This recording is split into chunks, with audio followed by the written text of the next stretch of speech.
Hey up, and cheers for sparing your ears for a bit to listen to me yakking on. This is the first time I bothered doing out like this, but I'm sick of sat in my car ranting to myself about stuff, so I just thought I'd share it with a couple of others. See how we get on. Right then, I've decided I'm going to share my thoughts on the proper stuff. I'm not here to discuss Pogba's new haircut. I've just had a haircut. You don't see me uploading selfies. I mean, if it got me 14,000 likes on Twitter, I probably would, but that's besides the point. The sort of thing I want to talk about, things like, why have we had to wait so long for the Jamaican Premier League to start up again? And other things like, who would be the best team if you had to field a lineup made from your club's nickname? Recently went to a game between Buxton and Shore Lane in the Redstripe Prem. A match labelled as the Bucks versus the Ducks. And as the away side won comfortably, I started thinking, that would have been a different story, with actual male deer taking on a group of waterfowl. Then when you think higher up in the pyramid, how do you reckon the Premiership boys would do? You know, you could just imagine Gary sat in his kegs on the match of the day sofa like, first up, we've got an absolute goalfest at Vicarage Road as the Hornets took on the Foxes. Will the four-legged favourites take the spoils, or will Troy Beanie and his flying troops take the sting out of their opposition? It'd be absolute carnage. I mean, you certainly wouldn't expect Bournemouth to last very long with a lineup of red fruit. I'd also be interested to see how the top four got on. I mean, Chelsea, still referred to as the pensioners in some parts, surely they won't be able to hold a candle to the likes of actual Red Devils. Mind you, at least they could re-sign John Terry, I suppose. The other thing that absolutely nobody's cared about in the recent weeks is the return of the JPL. Now, unlike most normal people, I actually quite like to follow the Redstripe Premier League over in Jamaica, and I was gutted when I popped onto Twitter the other week to see how my favourite team, Harbour View, had got on, only to see that the games had been called off. In the past, this has been down to unfortunate amount of hurricanes and torrential storms and all that lot they got over there. But this time, it was apparently an argument between the Football Federation in Jamaica and Montego Bay United, one of the bigger teams out there.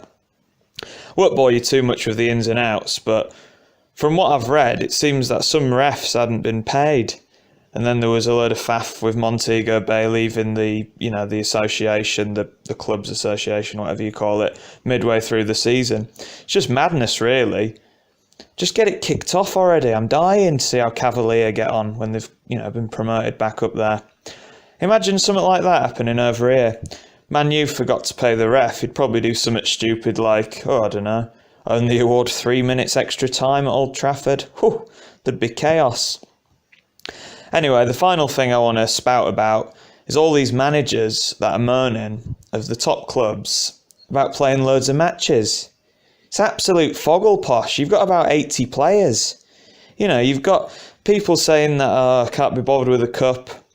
Players requesting extended leave for mental fatigue. And then on top of that, you've got people calling for extra time to be scrapped.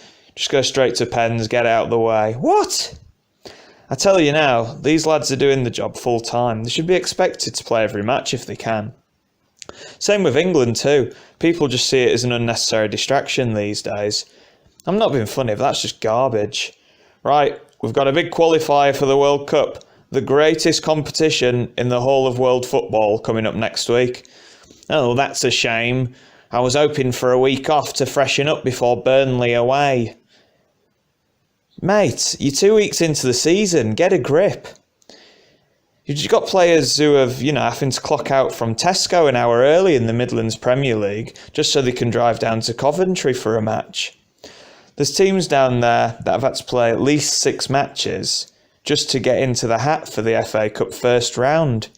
What I think would be great is if, when we have the FA Cup draw, just stick everyone in the hat first bit.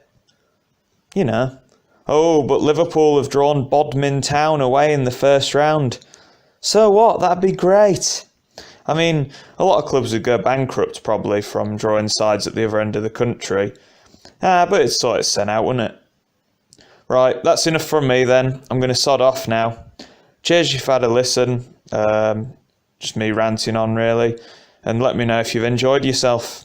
In the meantime, you can check me out on Twitter as at POF_reviews. That's Pint of Football Reviews.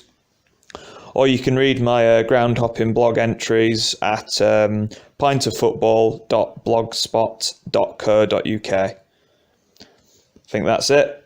See thee.